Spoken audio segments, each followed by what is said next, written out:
Hello everyone, welcome back to my channel. Spencer TCG here with our second Twilight of the Republic limited review guide. Again, these guides are for draft and your pre-release that's coming up next week. Thank you so much for watching, guys, and let's get into it because, that's why you're here. So if you guys don't know my tier list, it's the same as always. S are cards that make us want to switch to that color. You see this card and you're like, man, gotta be in this color. And F are the cards that we want to avoid. Maybe they're just way too niche or they're just straight up trash cards.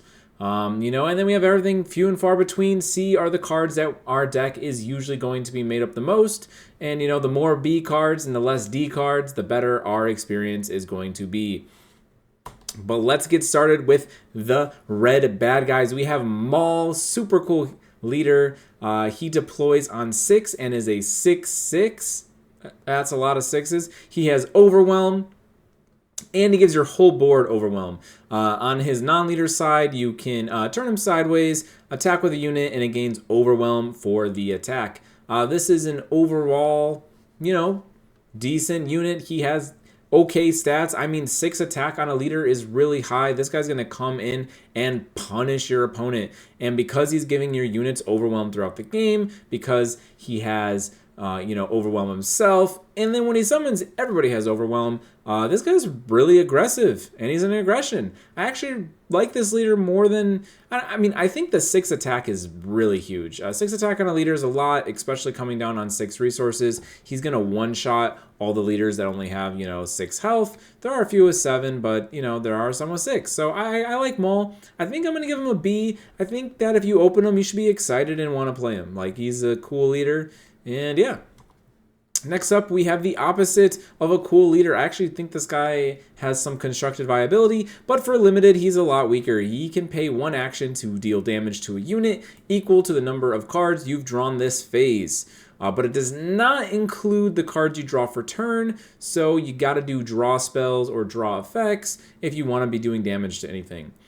He deploys at 5 as a 4/6, so something that can get one shot by Maul, and he can, be a little bit better. If you have 3 or more cards in your hand, he gets Saboteur, and if you have 6 or more, he gets +2 attack. I think if you deploy this guy with 6 cards in hand, he's probably better than the last leader we just saw, Maul, but I don't think that it's possible to have 6 cards in hand. I mean, obviously it is, but, it's pretty hard to draw when there's just not a ton of draw spells.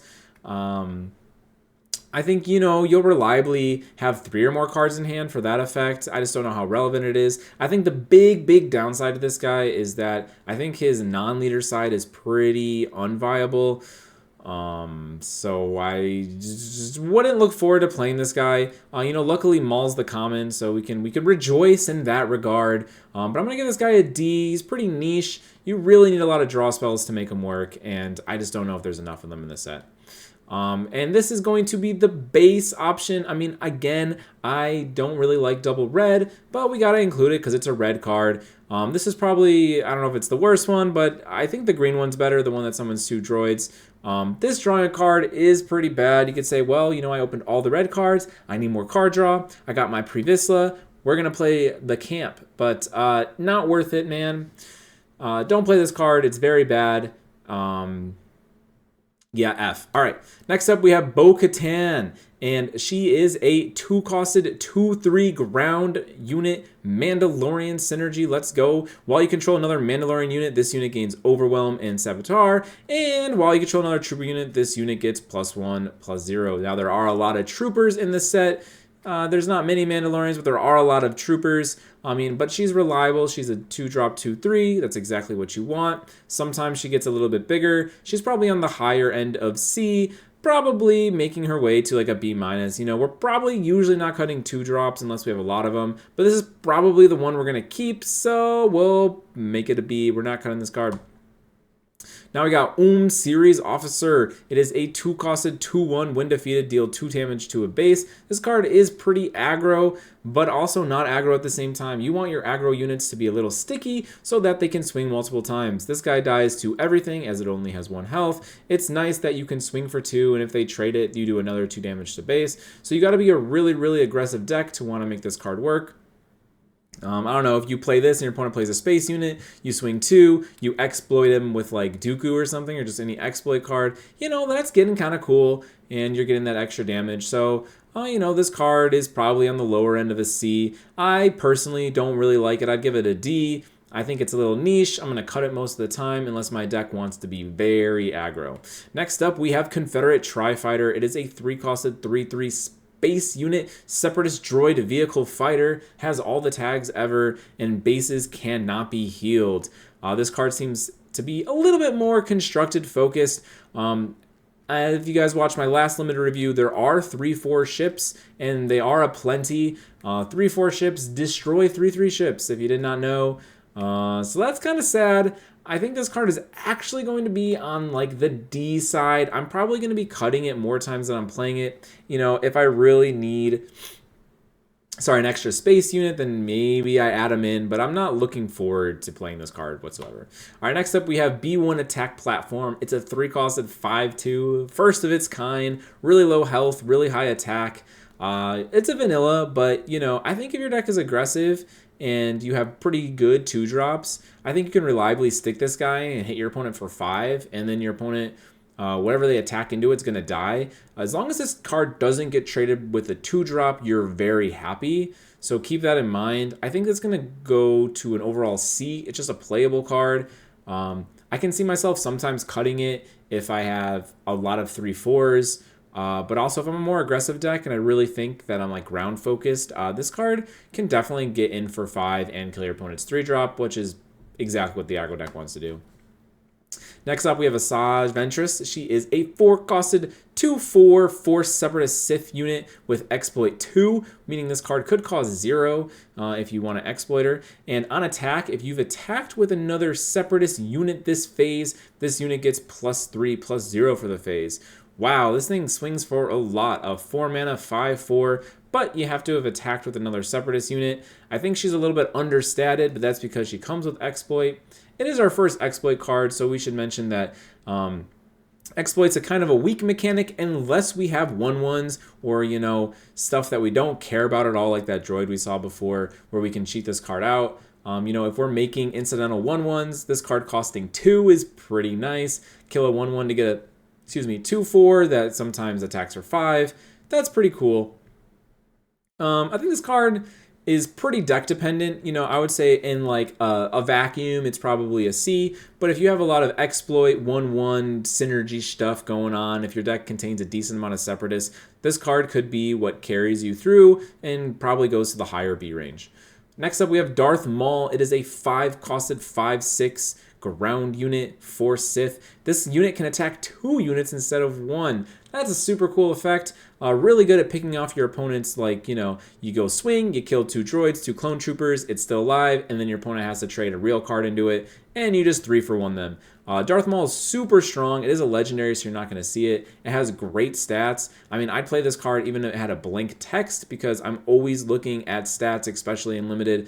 I think this card is probably an A. It's very, very powerful. I think it's actually almost an S tier card. I mean, it's just its effect isn't immediate. S tier, I think they should be like immediate effects. So I'm gonna keep this guy in A, but he's really strong. Obviously, it's a legendary. I mean, though some of the legendaries are a whiff in this set, but this one is good. This is a good legendary. Next up, we have a 6-costed 5/4 space unit with Exploit 3. I'm probably not looking forward to playing this card. If I'm an aggro deck that makes 1/1s and then I actually casting this card for 4 is kind of scary. It has 4 health, so it's not dying to those 3/4s, and it's hitting my opponent in the face for 5. Outside of decks that make 1/1s, this card is probably like a D. It's kind of niche. But, if your deck is playing lots of 1/1s, like you have ways to make them, this card can like legit carry you. Like I'm actually tempted to give it like, that upper B, A range. Like 5 damage in the space is a lot on 4 resources. And, this card has Exploit 3. So if you're able to, make a bunch of 1/1s and that you don't care about sacrificing, and then you have this spaceship and your opponent can't answer it because it's just so big and there's, like, the other spaceships don't attack for 4, like, you just literally win. This thing's going to hit them 2, 3, 4 times, and they're dead. So, you know, I'm going to be brave. I'm going to give this card an A. I think this card is really powerful in the right deck. Just keep in mind that, you know, my initial impression was a D because I think it's niche, but like I think that that niche might come up enough that maybe it isn't a niche. So we're gonna you see how crazy this gets, right? A D or A, but I'm gonna give this card an A. And I think that if you get this card early in a draft, you want to build around it because this card will win you games. And lucky it's a common, so you can get multiples of these, build around it, and just beat people with a lot of vultures. Next up, we have Savage Opress. She is a 7, costed 7/7 Force Knight Underworld unit. When played, if you control fewer units, including this card, then an opponent ready this unit. I mean, the stats are good enough to probably give it a C, and the fact that it can come in ready is going to push this card up to a B. It's very powerful. You want to include it in your deck. I mean, the thought of this in Maul, I just feel like you have so much damage. Like, they finally removed your board. They, like, you know, still have a unit on the field, and you're like, 7/7 has haste. It's coming in. You're dead this turn.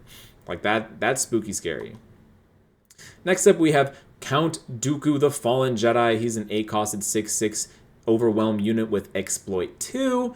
This is not necessarily a card that you want to cheat out really early because it has a when played. For each unit you exploited while playing this card, you may deal damage to an enemy unit equal to the power of the exploited unit. This card is very weird because why do you want to kill your units to defeat their units when your unit could have just attacked their unit? I guess you're getting a 6/6 body.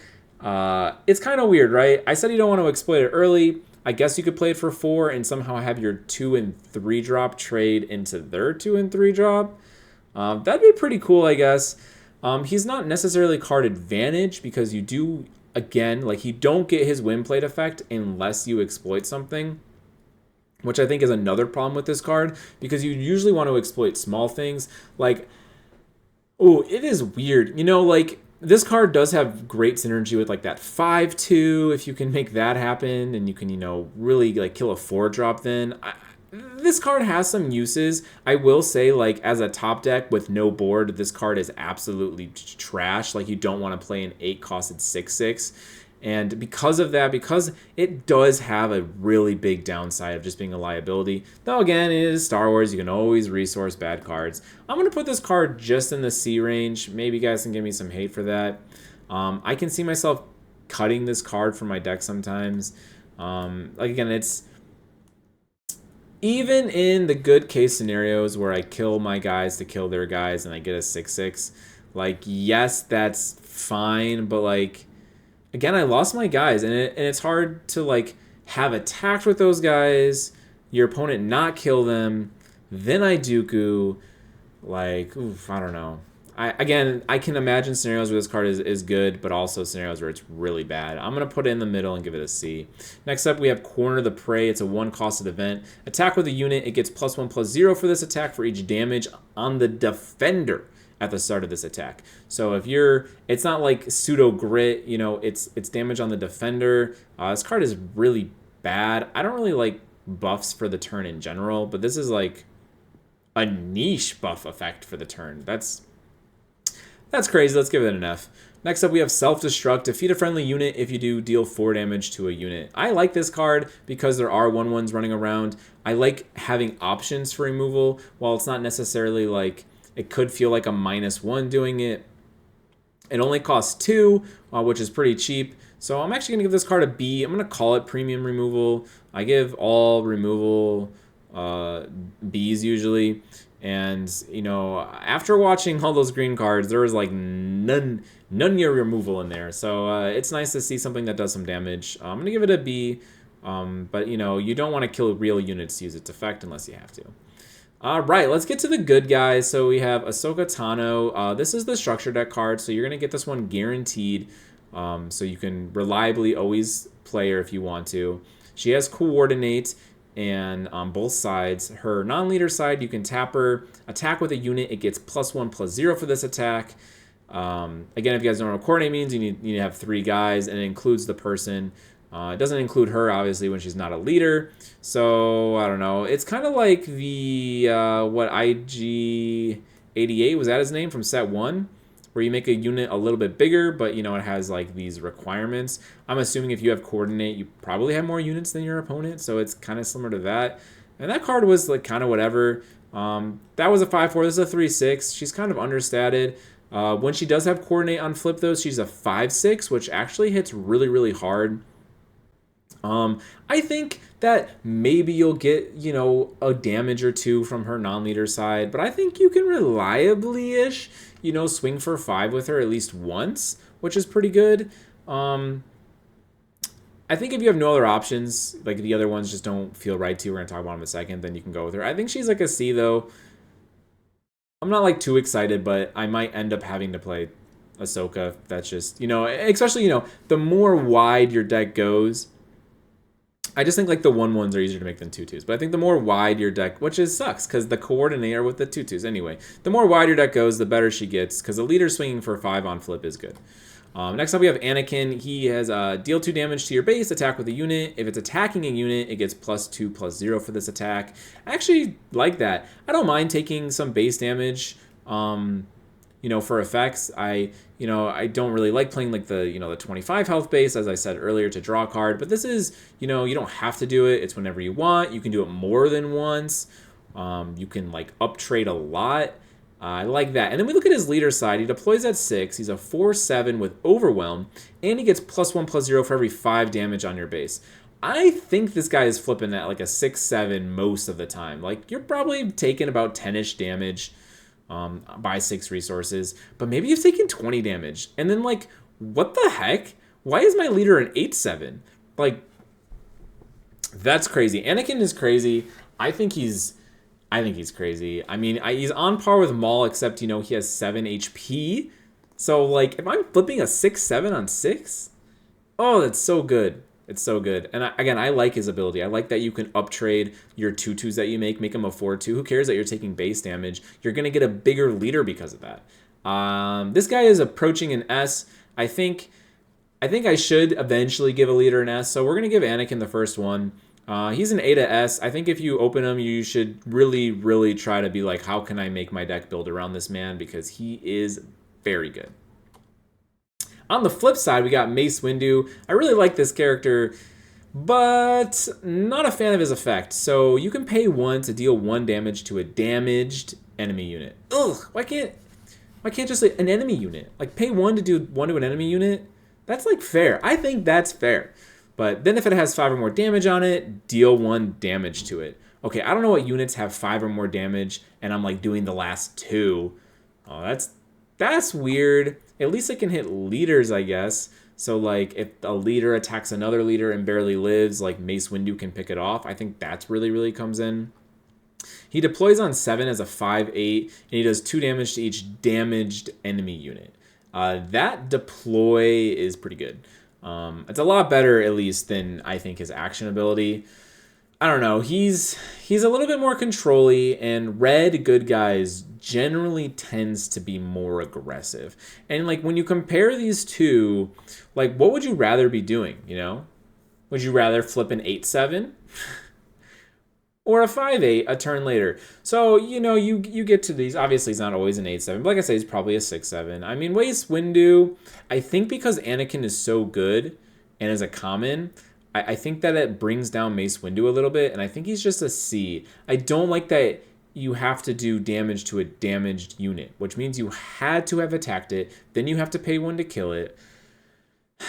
It's really sad. If it didn't say damaged enemy unit, like this would be so good. But I will say, you know, removal is a premium. It's only 1 damage, but I don't know. I think in a normal circumstance, I'd give like Windu maybe like a B. But there are so many good leaders to deploy on 5 and 6. He just might be a little too slow. Like, imagine playing Windu into like Maul and Anakin. I feel like you're just going to be dead by the time you flip them. Like, both those leaders are just going to hit you twice and lights out. So we're going to give Windu a C. I could be very wrong about this. You know, if you watch this video, you played Windu, and you're like, Spencer, you crazy, let me know in the comments.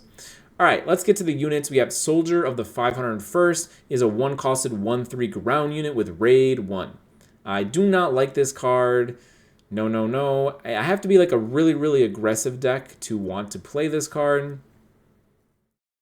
I mean, obviously, Raid 1 puts it on par, but like if I'm not playing two 1-drops, then I'm just playing a bad 2-drop, right? So I'm not really a fan of this card. I'm going to give it a D, the niche rating. If my deck's really aggressive, then sure, maybe he makes the cut. Next up, we have Anakin's Interceptor, a 2-costed 2/3 space unit, which are fine stats. I think it's weird that the space units have the Jedi tag, but whatever. While your base has 15 or more damage on it, this unit gets +2/+0. I mean, as a space unit that's a 2/3, I think that's probably at least a C. It has a little bit of an upside. This thing can actually trade into the 3/4s, right? So if I'm playing Anakin, again, I can kill the 3/4, I can uptrade. And again, Anakin doesn't cost anything besides health on your base, which, so when this card's in Anakin, the fun does begin. Now, so I like this card. It's pretty close to a B. I'm just going to give it a high C, though. I don't think our base is going to have 15 damage on it in the early game, so it's just a 2/3.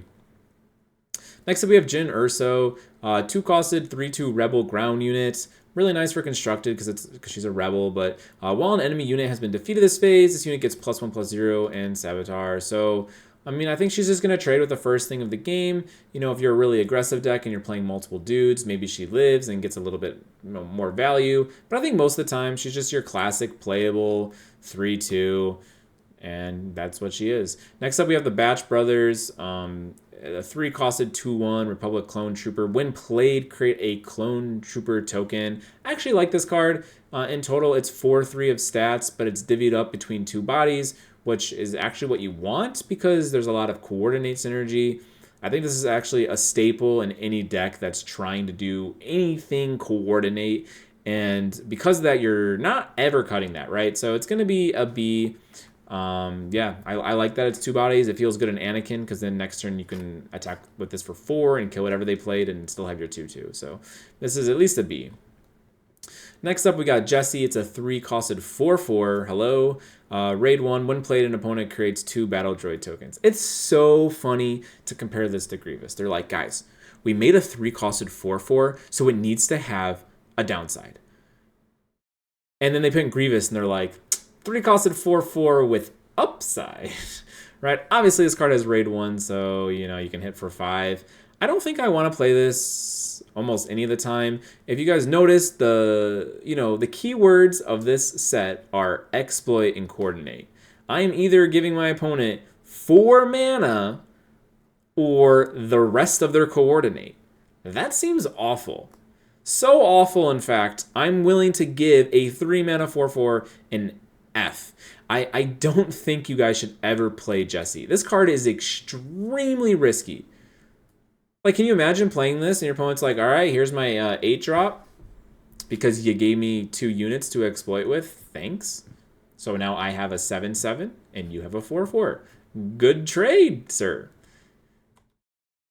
Next up, we have Stila Guerrera. She is a 4-costed 4/3, but when played / when defeated, you may deal 2 damage to your base. If you do, search the top 8 cards of your deck for a tactic, reveal it, and draw it. So technically, if you want to get the max value, you take 4 damage and you draw 2 cards. Actually, there's a lot of tactics in this game. I'm always a fan of making my deck more unit-based, though, and not having that many tactics, because I don't really like buff spells, and I think tactics in general, like events in general, are a little bit niche. She's understated. She draws cards, but she's understated. I think she's on the lower end of a C. I'm going to cut her most of the time. If I need a 4-drop, I guess, yeah, like a D plus C minus. I think I'm cutting her a lot of the time unless I just need a 4-drop. Next up, we have Senatorial Corvette. It's a 5-costed 5/4 Republic vehicle capital ship with Saboteur. When defeated, each opponent discards a card from their hands. All right. Yeah, this is a fine spaceship. 4 health is what you need. 5 attack is what you want. This thing is going to come in and hit your opponent for a lot. It ignores Sentinel, which is super cool. And if your opponent uses removal on it, they have to discard a card from their hand. It's everything I want in a spaceship. I'm going to give it a B. Put in your deck. Next up, we have Low Altitude Gunship. It's a 6-costed 6/5 Overwhelm units. When played, choose an enemy unit, deal 1 damage to it for each friendly Republic unit. Excuse me. So it already counts as itself. You know, we can double check and look at the leaders. So Mace Windu's Republic, Anakin's Republic, Ahsoka's Republic. So because it costs 6, you can reliably say, I have my leader on the board. So then it's always doing 2 damage. And then, you know, if you have any other synergy, like let's say you're playing Rex. You flip Rex, you get the unit, you play this next turn, maybe you do 3 or 4 damage. Wow. That's getting pretty good. And it does not say ground unit. This thing can hit anything. This card's crazy. Like, this is probably one of the best red good guy cards. I'm going to give it an A. I think that its body is just good enough. I mean, I wish it was a 6/6, but just good enough. It has Overwhelm, though, so I think that maybe pushes it from that B+ to an A. But, yeah, removal is premium, and I think this thing reliably always does 2 damage, but has crazy upside if you have a bunch of dudes on the board. Next up, we have Saw Gerrera's a 6-costed 4/8. All right, talk about the stat change. Has Raid 2, so swings for 6. On attack, if your base has 15 or more damage on it, deal 1 damage to each enemy ground unit. What? This card's like all upside. This thing swings for so much and has so much defense. I really like it. I'm going to give this card... Ooh. Man, it's hard. I'm going to give it like a B+, guys. I think it's very powerful. It's a really good card. I think like this is, you know, these 2 cards are the 6-drop slots. I guess if you had 5 of each, you know, I don't know what. Maybe I would see. I'd probably choose the low altitude gunship if I had 5 of each. Maybe do 4 and 1 or something. But probably not. I'd probably actually choose 5 low altitude gunship. So I think gunship is better than Saw Gerrera. But this card is very good, guys. Like, do indeed play the card. Next up, we have Resolute, a 10-costed space unit under Anakin's command. It is an 8/8 Republic vehicle capital ship. This unit costs 1 less to play for every 5 damage on your base. When played / on attack, deal 2 damage to each enemy unit and each other enemy unit with the same name as that unit. Okay, so this is the Token Destroyer. It comes in as an 8/8. I think this card should reliably at least cost 8 most of the time. And paying 8 for an 8/8 spaceship is actually okay. Especially when sometimes it costs 7, sometimes it costs 6, and that it can kill units. Thumbs up for me, giving this card an A. You see this card, you see the gunship, like, start playing red good guys. Like, that's a great sign. Next up, we got Mace Windu's Lightsaber, attached to a non-vehicle unit. When played, if the attached unit is Mace Windu, draw 2 cards, 2 resources, +2/+2. I think the buff is just too small. 2-costed lightsabers are not my favorite, because when are you playing it? Are you playing it on turn 3? Well, we're not using Mace Windu's effect because the unit has to be damaged, and I'm not attacking their unit, I'm attacking their face. I have like a 4/5 on my field, and if I was attacking their unit, it'd be dead. So, see what I'm getting at here? This reads to me as just a pretty bad upgrade. I'm going to give it a D for the niche rating. You should probably never play this card, but if your deck just needs cards, then sure. Next up, we have Bold Resistance. It's a 3-costed tactic. So choose up to 3 units that share the same trait. Each of those units gets +2/+0 for this phase. I do reliably think that you can put this on 3 units, and I also reliably would tell you not to play this card. I don't like buff cards. If it's not going on 3 units, it's really bad. If it is going on 3 units, then is this really... Do I have time to play this before my opponent just trades into my 2/2s that I'm probably putting them on with their small guys? You know what I'm saying? Don't like Bold Resistance. Don't play it. F. Next up, we got Mr. Bones. So we're getting to just the red cards. And if you guys remember, for anything that's double symboled, I usually think of it as costing 2 more because in draft and pre-release, it's really hard to have enough cards to only play monocolor. So if this guy is a 3-costed 3/1 that says if you have no cards in your hand, you may deal 3 damage to a ground unit, I think you play that in an only really aggressive deck. I think if this card is in your double red deck, it's a B. I think if it's not, it's probably a D-ish F card. Yeah. I mean, dealing 3 damage to a ground unit is good, but I have to, you know, have no hand. That's not the easiest. Next up, we have Twice the Pride. It is a 2-costed double red. When played, deal 2 damage to attached unit, so like your own stuff. Gives it +4/+0. I don't know what you can play on that will live and then not die from your opponent's card. This card cannot be double red, and I think I'd still give it an F. So, yeah. Unlimited power. Deal 4 damage to a unit, 3 damage to a second unit, 2 damage to a third unit, and 1 damage to a fourth unit. All damage is dealt simultaneously. This is a legendary, which is good that you won't see it. I don't like unlimited power. It doesn't say up to, so you have to hit your own units. It does 4, 3, 2, 1. Why can't it be the same unit? What went wrong in the design of this card? If it's called unlimited power, it should feel unlimitedly powerfulness. Don't play this card, bad F. All right, next up we have Disaffected Senators, a 1-costed 0/4. You can pay 2 to deal 2 damage to a base. I don't like this at all. I think if you just played a 2/3, you would have done 2 damage to the base. How many times can this card really activate? If it's a control deck, then I'm not doing 2 damage to the base. I'm gonna protect my 0/4 and activate it 15 times. F. All right, next up we have Clone Heavy Gunner. It's a 2-costed 1/3 ground unit. Republic Clone Trooper with Coordinate. Unit gets +2/+0. So once you achieve coordination, you get a card that should just already have those stats. Don't play this card. It's practically an F. Like, if you need a 2-drop is when you play it. But even then, maybe just resource it and skip your first turn. Next up, we have Dendup's Loyalist. It's a 2-costed 2/3 ground unit with Overwhelm C. Good example of a C. It's a unit that you have to play in your deck because it's a 2-drop. Has Overwhelm, has great Anakin synergy because you can kill their 2/3. Again, a reason why Anakin's so good. I play my 2/3, you play yours. Mine now hitting you for 4. Who cares that my base took damage? And I'm overwhelming. All right. Next up, we have Vanguard Droid Bomber. Is a 2-costed 2/2 space unit. If you control another Separatist unit, deal 2 damage to an enemy base. Another example of a card I'm only playing if I'm a super duper aggro deck, where I'm playing a lot of small guys. Otherwise, I'm probably cutting this card just because it has bad space stats. Yeah. And its effect is damage to base. So small stats that do damage to the base mean I lose unless I'm really aggressive. So we're going to give it the D rating of niche, need to be mega aggro. Next up, we have Bold Recon Commando. It is a 3-costed 3/4 ground unit with Saboteur. This has the required stats of a 3-drop, making it a C. I don't think the Saboteur puts it up to the B range, though. But yeah, this card probably always ends up in your deck. But yeah, it's just playable, whatever.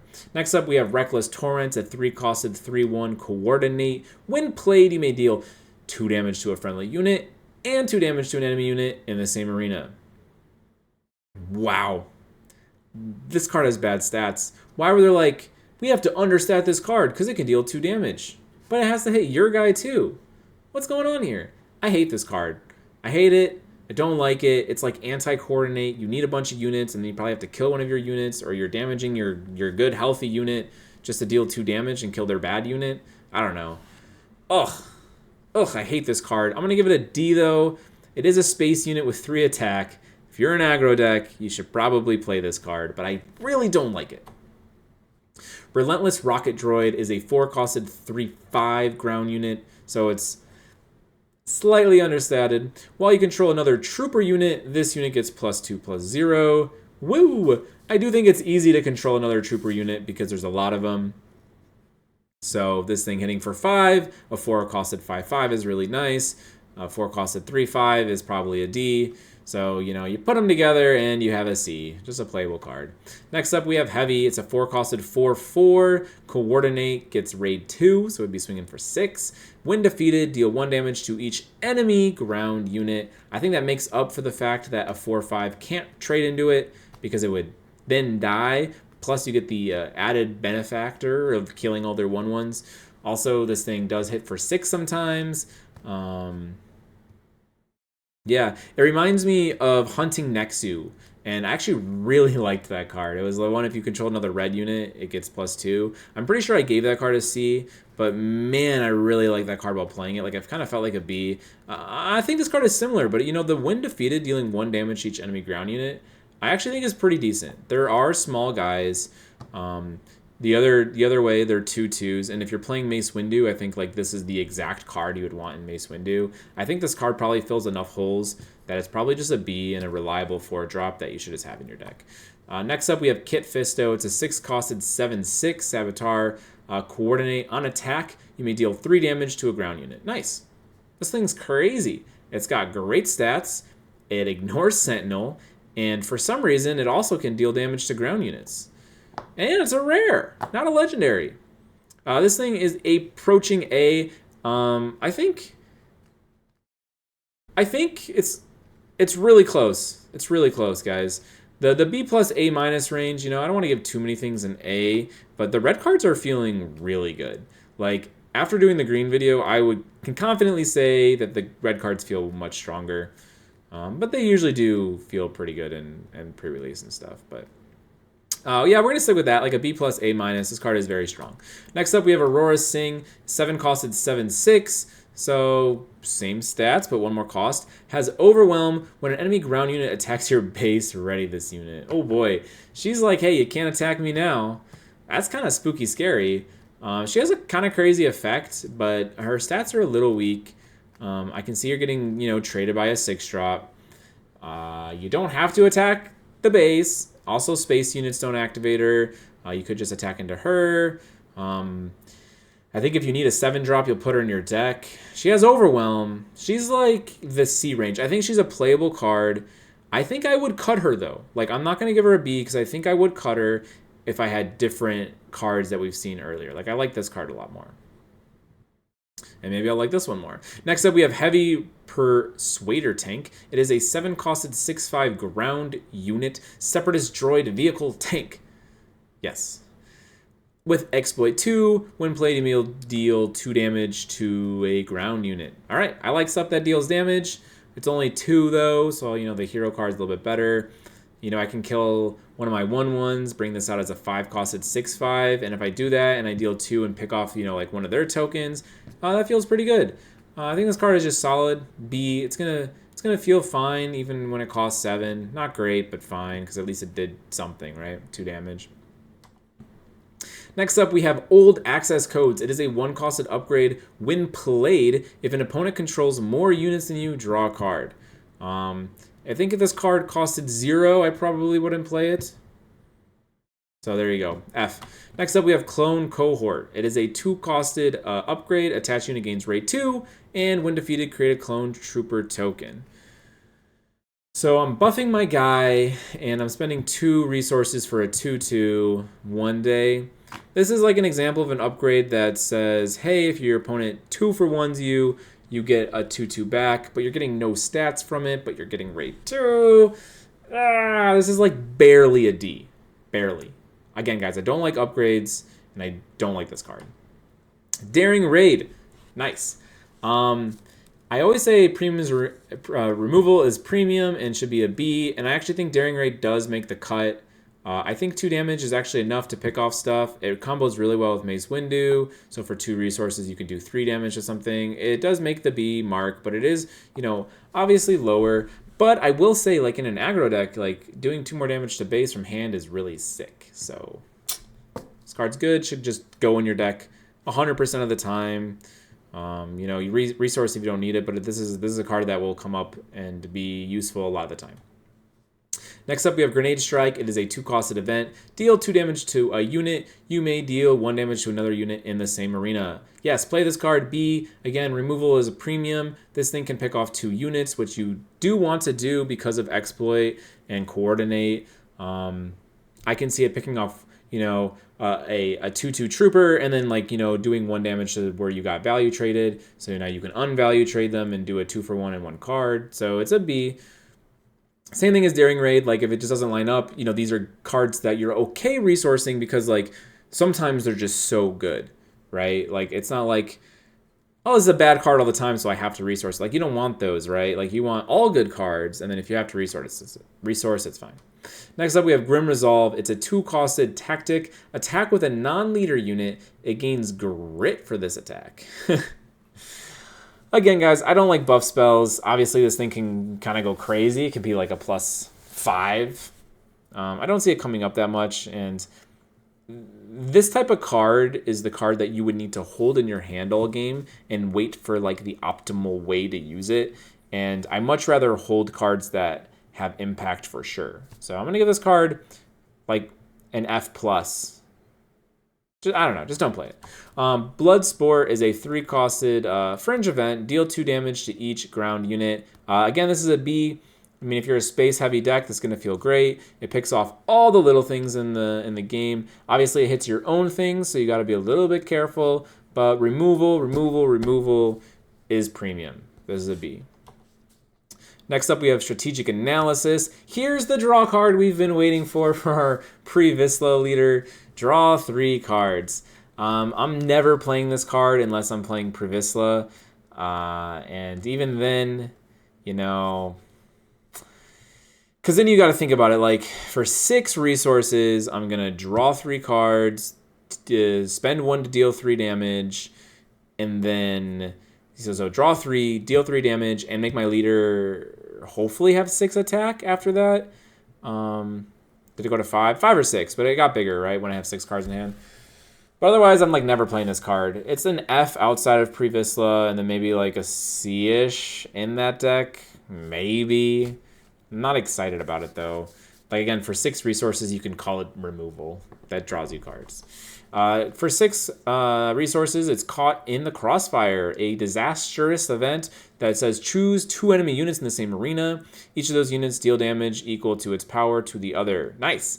This is a great card. I'm going to give it a B. Not an A, because your opponent has to have 2 units. But I can see you killing like their leader and the 6-drop they play in that same turn. And in those cases, that's like an S+ card. Like, if you're playing a 6-drop event that kills leader and their 6-drop, you are probably always winning that game. But I do think this card can be played around a little bit, but not always. So this is, you know, B+, A-. It's very situational. I think, like, on average, it's going to feel like a B card, but you can win games with this. So maybe I should rate it higher. Next up, we have Guerrilla Insurgency. It's an 8-costed event tactic. Each player defeats a resource they control and discards 2 cards from their hand. Deal 4 damage to each ground unit. It's just total catastrophe on both sides. You lose all these things, don't forget.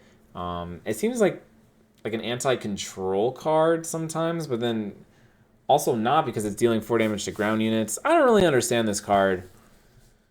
Maybe someone can explain it to me. I don't know what situation you want to use it in. Sorry, I'm going to give it an F. Next up, we have Planetary Invasion. It's a 12-costed event with Exploit 3, so it could go down to 6 resources to play this card. Ready up to 3 units. Each of those units gains +1, 0, and Overwhelm for this phase. I shit you not, guys. If this card... Well, no, I shouldn't say that. I won't say it. Okay, but anyway, I wouldn't play this card. Like, I think it's pretty much only good at 6, maybe 8 resources. And good is a stretch. Killing units, so like I have to have 6 units on the field, 3 of them had to have attacked, ideally all 6 of them, and then I kill 3 of them to cast this 6-cost card to untap the 3 of them and then kill my opponent while he's just staring blankly like, yes, I did pass the turn on 4, 5, and 6. Like, right, when are we playing this card? Gosh.